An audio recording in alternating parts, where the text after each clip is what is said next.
दोस्तों नमस्कार। आप कैसे हैं? तो आशा करते हैं कि आप अच्छा होंगे। देखिए, आज हम लोग डॉक्टर भीमराव अम्बेडकर विश्वविद्यालय आगरा के बीएड कॉलेज में जो एग्ज़ाम होता है फर्स्ट ईयर का, उसके गेस्ट पेपर के बारे में हम लोग क्वेश्चनों को देखेंगे। जो वहाँ का सबसे नामियर में आज गेस्ट पेपर में आता है संजय पब्लिकेशन, जो बीएड के फर्स्ट ईयर में पूछता है। देखिए, यह प्रथम वर्ष BD 103 के है, इसलिए आज हम क्वेश्चन देखेंगे। देखिए, इसमें कुछ सिलेबस है।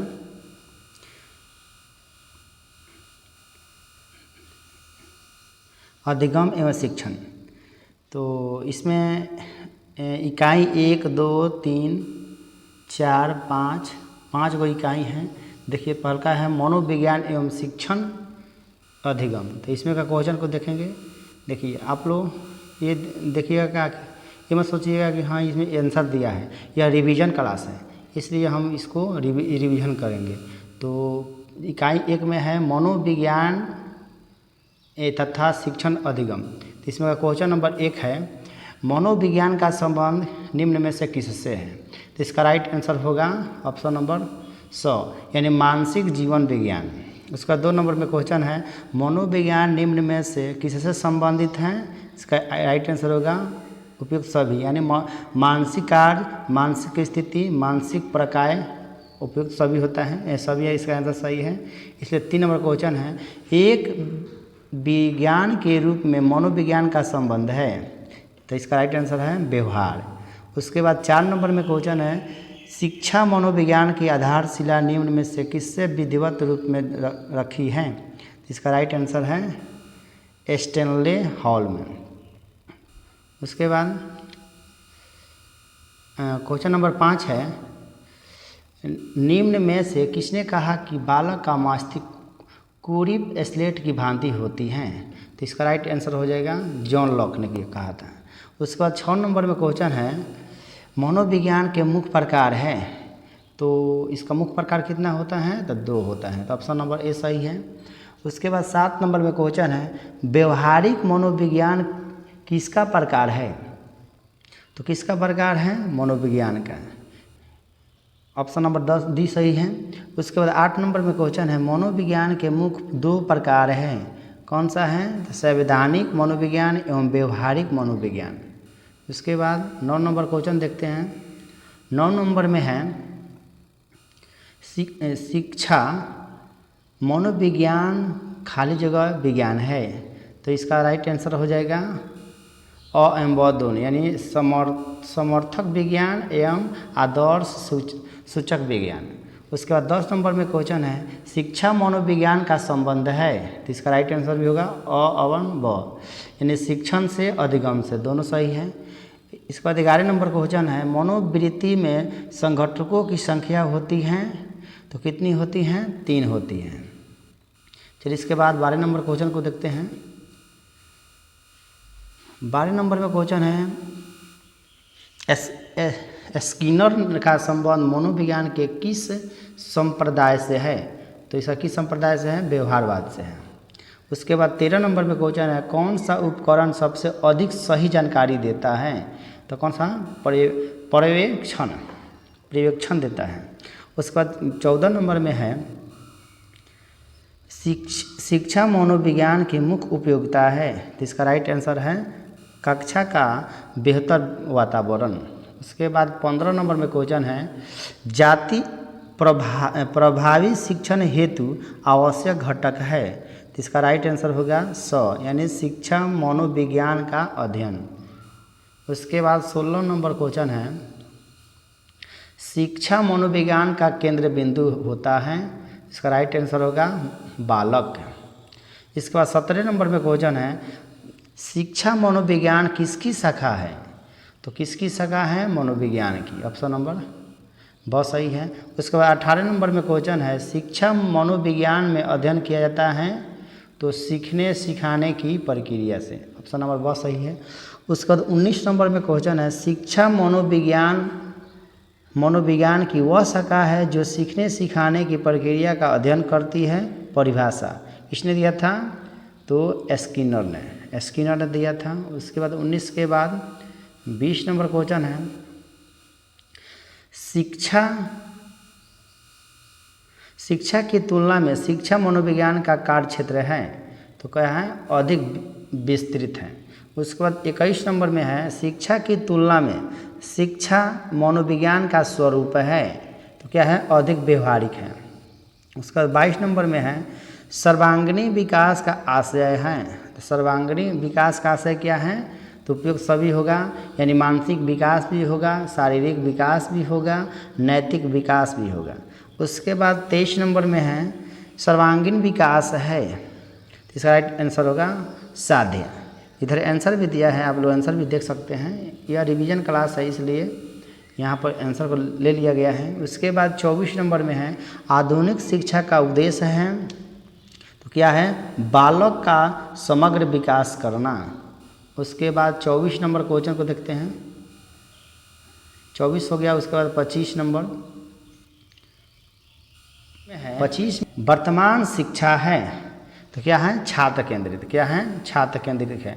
उसके बाद 26 नंबर में है शैक्षणिक मनोविज्ञान का अध्ययन क्षेत्र जहाँ, इसका आंसर हो जाएगा ऑप्शन नंबर अ, यानी मनोविज्ञान के सिद्धांत शिक्षा पर लागू होते हैं। इसके बाद 27 नंबर में क्वेश्चन है शिक्षा मनोविज्ञान के अध्ययन का विषय है तो इसका राइट आंसर हो जाएगा उपयुक्त सभी। इसका मतलब अधिगमकर्ता, शिक्षण और सीखना, तीनों के तीनों सही है, इसलिए ऑप्शन नंबर डी सही है। उसके बाद 27 के बाद 28 नंबर में है अधिगम निर्योग्यता का प्रकार है, इसका ए भी इसका राइट आंसर होगा उपयुक्त सभी, यानी डिस्लेक्सिया, एस्लेक्सिया, डिस्ग्राफिया। उसके बाद 29 नंबर में है सब अध्यापकों के शिक्षा मनोविज्ञान का अध्ययन करना चाहिए क्योंकि इससे क्या होता है, तो ऑप्शन नंबर डी सही है, शिक्षण अधिगम के बारे में समझ का विकास। उसके बाद 30 नंबर में सवाल है शिक्षा मनोविज्ञान क्या नहीं है, क्या नहीं है, अनुपयुक्त विज्ञान नहीं है। उसके बाद 31 नंबर में क्वेश्चन है शिक्षा मनोविज्ञान के विषय में सर्वाधिक योगदान है तो किसका योगदान है, तो स्किनर का है। किसका योगदान है, तो स्किनर का। उसके बाद 32 नंबर में है मनोविज्ञान किसके अध्ययन के लिए विज्ञान है, तो किसके लिए है, तो मानव की प्रकृति और व्यवहार के। 33 नंबर में क्वेश्चन है किसने कहा मनोविज्ञान व्यवहार का धनात्मक विकास है, तो किसने कहा था, ऑप्शन नंबर ब, तो ब यानी भ लिख दिया, इसमें वाटसन सही होगा।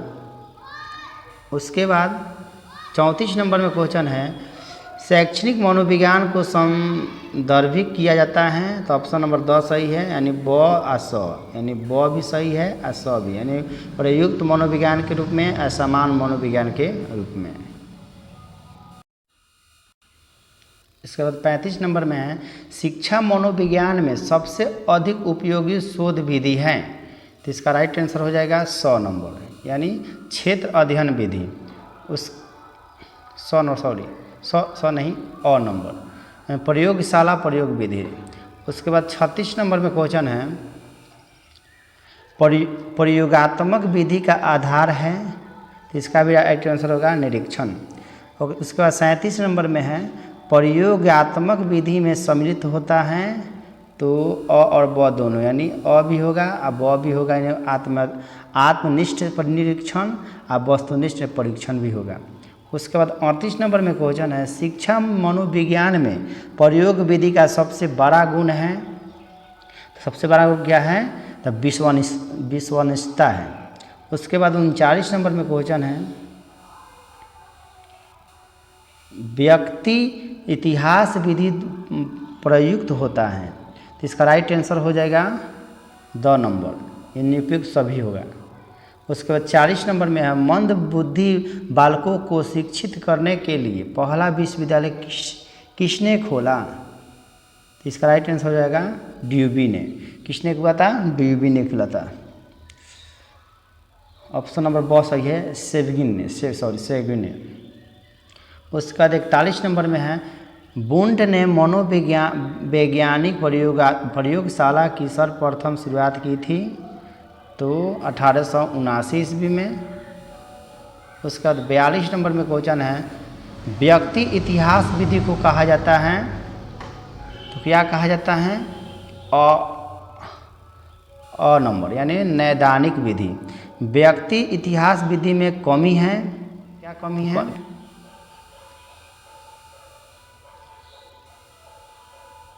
क्योंकि इसको सेट कर देते हैं।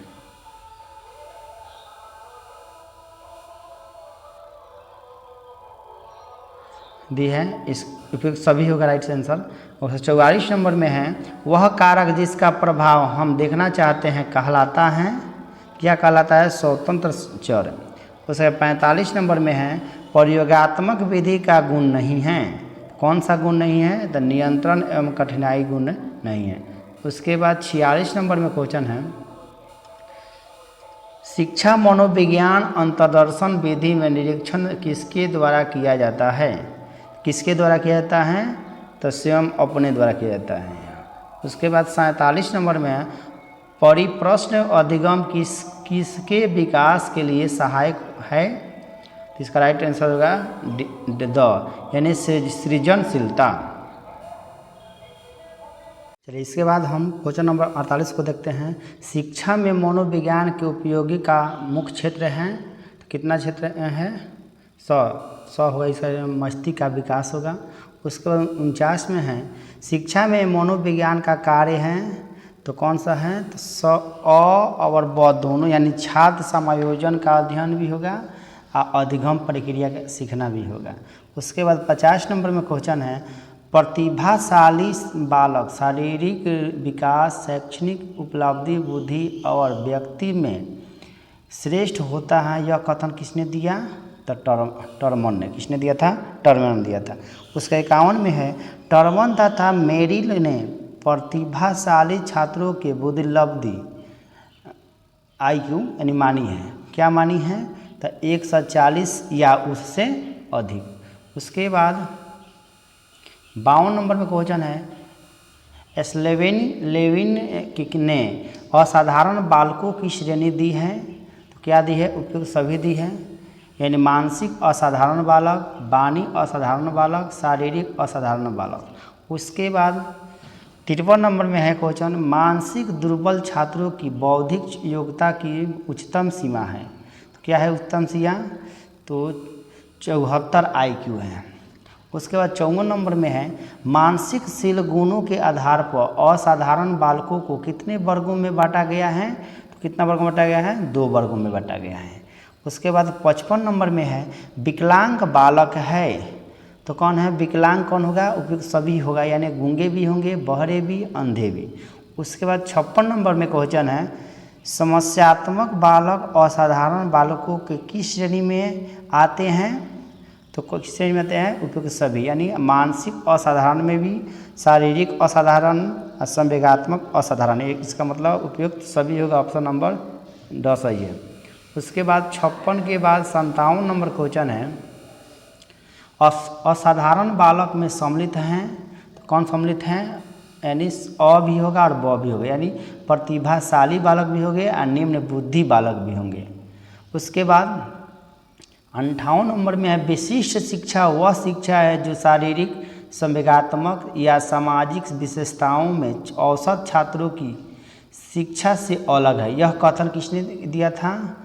तो इसका राइट आंसर है क्रो एवं क्रो का। क्रो एवं क्रो का। उसके बाद 59 नंबर में क्वेश्चन है, असाधारण बालक का संबंध है, तो क्या है? तो ऑप्शन नंबर 100 है, यानी अ भी होगा और ब भी होगा, यानी प्रतिभाशाली बालक से भी होगा, समान बालक से भी होगा। उसके बाद 60 नंबर में क्वेश्चन है, किस श्रेणी के बालक का प्रतिक्रिया काल सबसे कम होता है? तो किसका कम होता है? तो प्रतिभाशाली बालक का सबसे कम होता है। उसके बाद क्वेश्चन नंबर देखते हैं,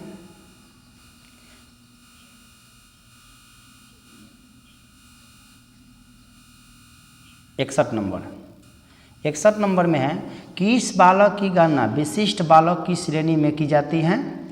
किस बालक की करते हैं? तो ऑप्शन नंबर 10 सही है, उपयुक्त बालक है, यानी मानसिक दुर्बल बालक, बहरे बालक, प्रतिभाशाली बालक, इसका राइट आंसर होगा ऑप्शन नंबर 10। उसके बाद 62 में है, मानसिक दुर्बल बच्चों के लिए उपयुक्त शिक्षण विधि है, तो इसका राइट आंसर हो जाएगा ऑप्शन नंबर स यानी प्रदर्शन विधि।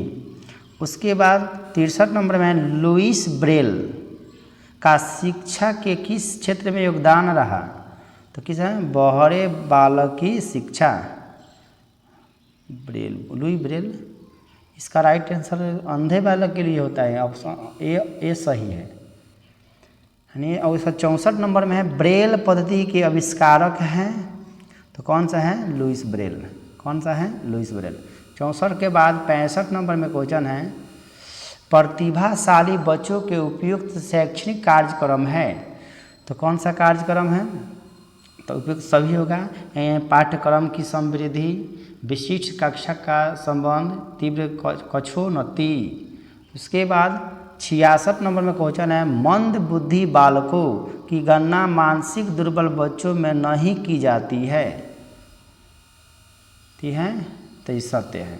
उसके बाद 67 नंबर में मंद बुद्धि बालकों की विशेषता है, तो मंद बुद्धि का अलग विशेषता क्या है? उपयुक्त सभी होगा, यानी आत्म मूल्यांकन का अभाव भी होगा, आत्मविश्वास की कमी भी होगा, आत्मबल की कमी भी होगा। उसके बाद 68 नंबर में क्वेश्चन है 26 बुद्धि लब्धि से नीचे वाले बालक सीखने में क्या होते हैं? तो ऑप्शन कौन सा? ऑप्शन नंबर 10 होगा, यानी बिल्कुल असमर्थ होगा, सीमित शब्द भंडार होगा, एकाग्रता होगा। उसका 68 के बाद देखते हैं 69 नंबर क्वेश्चन मंद बुद्धि बालक प्राप्त करते हैं, तो इसका राइट आंसर हो जाएगा ऑप्शन नंबर ब बहुत कम। उसके बाद 70 नंबर में मूर्ख बालकों की बुद्धि लब्धि होती हैं, तो 50 से 75 के बीच में। उसके बाद 71 नंबर में है आर्म रोड के अनुसार मानसिक दुर्बल बालक और औसत बुद्धि से समर्थन रूप में होता है, तो क्या होता है? निम्न होता है। उसके बाद 72 नंबर में क्वेश्चन है 72 में है प्रतिभाशाली बच्चों की आमतौर पर होती हैं, क्या होती हैं? तो उच्च तीव्र बुद्धि होती हैं।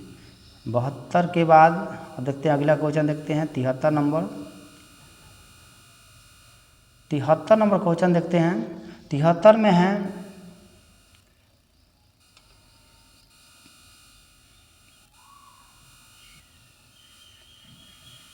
73 में विकलांग बच्चों में अधिगम कम होता है, इसका राइट आंसर हो जाएगा ऑप्शन नंबर स, इन्हें सामाजिक समायोजन विवेचन। उसका 74 नंबर में है प्रतिभावान बालक क्या होते हैं? हमेशा बुद्धि लब्धि बहुत उच्च होती है।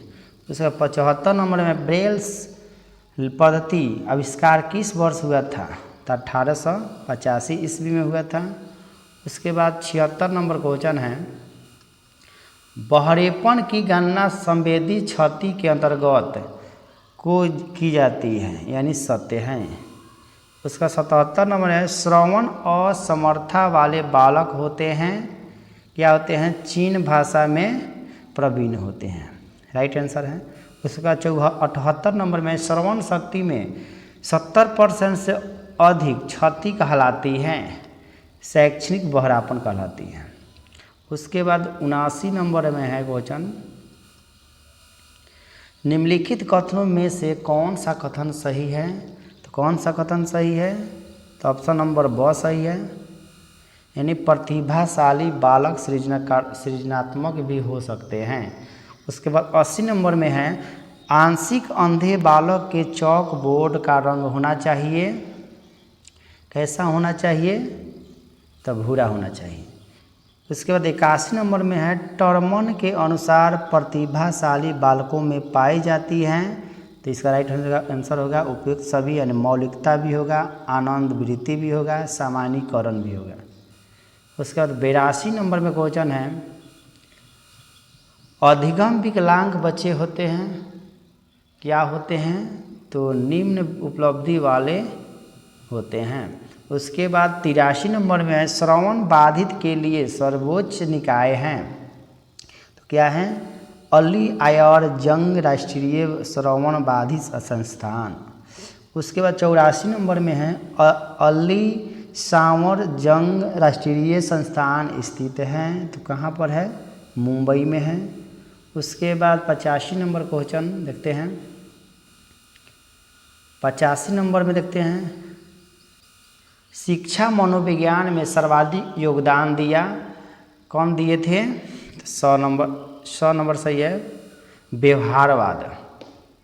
उसके बाद 86 नंबर में आधे शरीर की दुर्बलता कहलाती है, तो पक्षघात कहलाती है। क्या कहती है? पक्षघात। 87 नंबर में एक अंग की दुर्बलता कहलाती है, क्या कहलाती है? एकांगघात। उसके बाद 88 नंबर में है, भारतीय पुनर्वास परिषद के अनुसार दृष्टिबाधित बच्चों के अध्यापन में अध्यापक विद्यार्थी अनुपात है, तो कितना है? 1:8 है। उसके बाद 89 नंबर में क्वेश्चन है, टर्मन के अनुसार उत्कृष्ट बुद्धि वाले बालकों की बुद्धि उपलब्धि होती है, तो कितना होते हैं? 110 से लेकर 119 के बीच में। उसके बाद 90 नंबर में है, अधिगम अयोग्यता से पीड़ित व्यक्ति अधिकांशतः होते हैं मानसिक रूप से दुर्बल होते हैं। 91 नंबर में है, नैदानिक परीक्षण निम्न उद्देश्य के लिए किया जाता है, तो व्यक्ति की समस्याओं की पहचान के लिए किया जाता है। उसके बाद 92 नंबर क्वेश्चन है, 92 नंबर में है, दोषारोपण धनात्मक प्रेक्षण है, तो इसका राइट आंसर होगा 100 यानी प्रतिभाशाली बालक हेतु। उसके बाद 93 नंबर क्वेश्चन है, प्रतिभाशाली बालक किस विषय को पढ़ना अधिक पसंद करते हैं? तो अमूर्त विषय को पढ़ना पसंद करते हैं। चलिए, इसमें से चैप्टर 1 यानी इकाई 1 का 93 को क्वेश्चन था। इस 93 को क्वेश्चन को आप लोग खूब मन लगाकर इस वीडियो को ध्यान से देख लीजिए। इसमें से ज़रूर है कि 1 या 2 क्वेश्चन आपको परीक्षा में देखने को मिलेगा। थैंक यू मेरे वीडियो देखने के लिए।